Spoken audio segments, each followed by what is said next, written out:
With the second surgery on his wrist, the healing of Fernando Tatis' scaphoid is officially a bigger deal than the recovery from his shoulder surgery.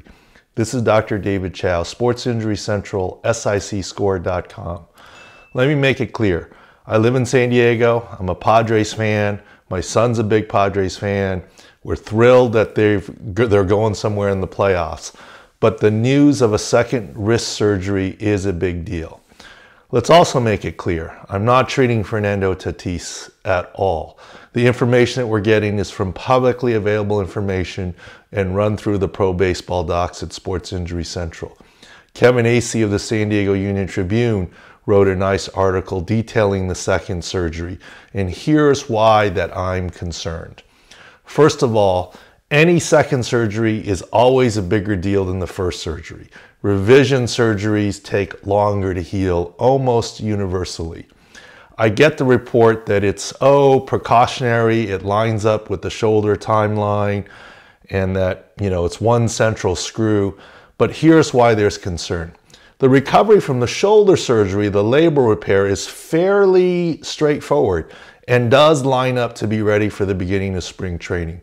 Spring training starts in February, late February, February 24th. That does line up. However, at this point, Tatis would be lucky to be ready for the start of spring training with the second revision surgery. The first injury was early December, the motorcycle accident.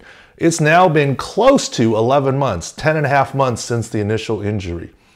Poor healing of the scaphoid is what's known. Poor blood supply, sclerotic bone. Apparently, the first surgery required multiple screws, at least 2 per Kevin Acee's report. I don't know if it required bone grafting or not, but that's what I would have advocated at the time. Initially, there was a 3-month return to play timeline, which was never realistic. I've done a bunch of these surgeries. The pro baseball docs have done these surgeries.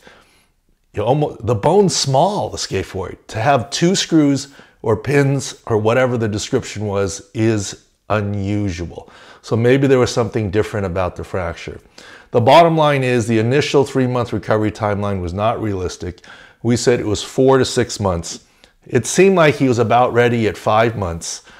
But at this point in time, it looks like even if they didn't have the steroid suspension, he would have ended up not finishing the season. In any case, the Padres are going on to the playoffs and hopefully will go on to the World Series. We'll see about that. They're playing the Phillies now. But this wrist injury is a big deal because of revision, second time, undoubtedly bone grafting, and it's going to take longer to heal.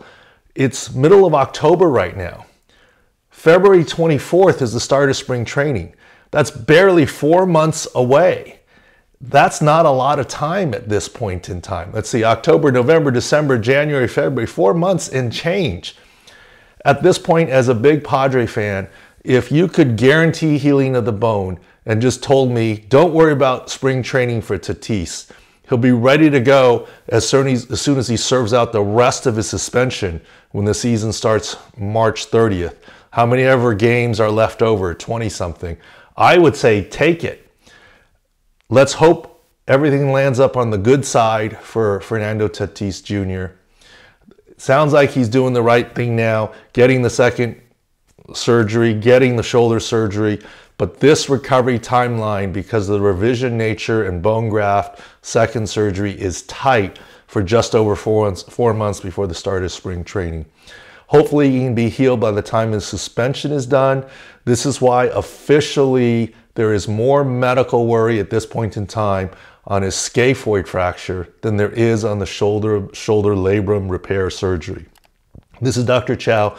Go to more info from the pro baseball docs at Sports Injury Central, SICScore.com.